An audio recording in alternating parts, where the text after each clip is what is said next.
जय श्री कृष्णा दोस्तों, राधे राधे। आराध्य देवता चैनल में आप सभी का स्वागत है।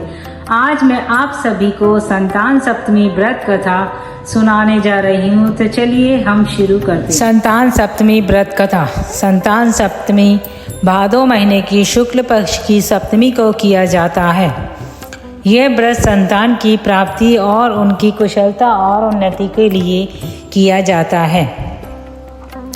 संतान सप्तमी के दिन सुबह जल्दी उठकर स्नान आदि करके स्वच्छ कपड़े पहने और भगवान शिव और माँ गौरी के समक्ष प्रणाम कर व्रत का संकल्प लें और अपने व्रत की शुरुआत करें।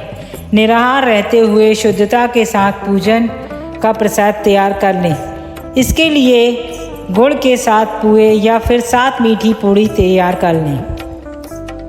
यह पूजा दोपहर के समय तक कर लेनी चाहिए।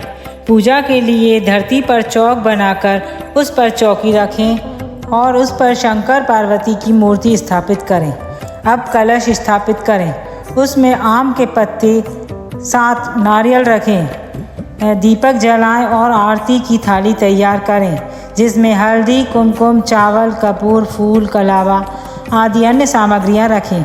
अब 7 मीठी पूड़ी को केले के पत्तों में बांधकर उसे पूजा में रखें और संतान की रक्षा व उन्नति के लिए प्रार्थना करते हुए पूजन करते हुए भगवान शिव को कलावा अर्पित करें। पूजा करते समय सूती का डोरा या चांदी की संतान सप्तमी की चूड़ी हाथ में पहननी चाहिए।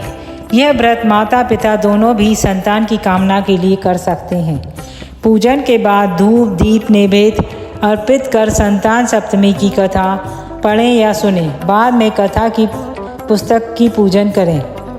व्रत खोलने के लिए पूजन में चढ़ाई गई मीठी 7 पूड़ी या 7 पुए अपना व्रत खोलें।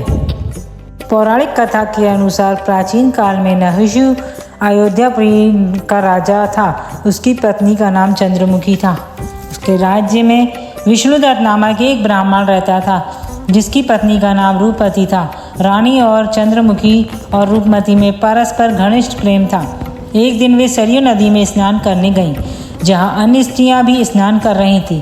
उन स्त्रियों ने वहीं पार्वती शिव की प्रतिमा बनाकर विधि पूर्वक उनका पूजन किया। तब रानी चंद्रमुखी और रूपमती द्वारा स्त्रियों से पूजन का नाम तथा विधि के बारे में पूछने पर एक स्त्री ने के बताते हुए कहा कि यह संतान देने वाला व्रत है। इस व्रत की बारे में सुनकर रानी चंद्रवती और रूपवती इस व्रत की जीवन पर्यंत करने का संकल्प किया। शिवजी के नाम का डोरा बांध दिया, लेकिन घर पहुंचने पर वे अपने संकल्प को भूल गईं, जिसके कारण मृत्यु के पश्चात रानी बानरी और ब्राह्मणी मुर्गी की योनि में पैदा हुई। कालांतर में दोनों पशु योनि छोड़कर पुनः मनुष्य योनि में आई। चंद्रमुखी मथुरा के राजा पृथ्वीनाथ की रानी बनी और रूपवती ने फिर एक ब्राह्मण के घर जन्म लिया। इस जन्म में ईश्वरी नाम से रानी और भूषणा नाम से ब्राह्मणी जानी गई।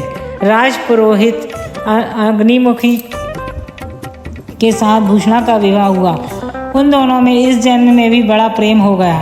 पूर्व जन्म में व्रत भूलने के कारण इस जन्म में रानी की कोई संतान नहीं हुई, जबकि व्रत को भूषणा ने अब भी याद रखा था, जिसके कारण उसने सुंदर और स्वस्थ 8 पुत्रों को जन्म दिया। संतान नहीं होने से दुखी रानी ईश्वरी ने एक दिन भूषणा उसके मिलने आई। इस पर रानी के मन में भूषणा को लेकर ईर्ष्या पैदा हो गई और उसने उसके बच्चे को मारने का प्रयास किया, परंतु वह बालक को बाल विवाह का न कर सकी। इस पर उसने भूषणा को बुलाकर सारी बात बताई और फिर क्षमा याचना करके उससे पूछा, आखिर तुम्हारे बच्चे मरे क्यों नहीं। भूषणा ने उसे पूर्व जन्म की बात स्मरण कराई। साथ ही ये भी कहा कि उसी व्रत के प्रभाव से मेरे पुत्रों को आप चाहकर भी ना मार सकी। भूषणा के मुख से ये सारी बातें जानने के बाद रानी ईश्वरी ने भी संतान सुख देने वाला यह व्रत विधि पूर्वक रखा।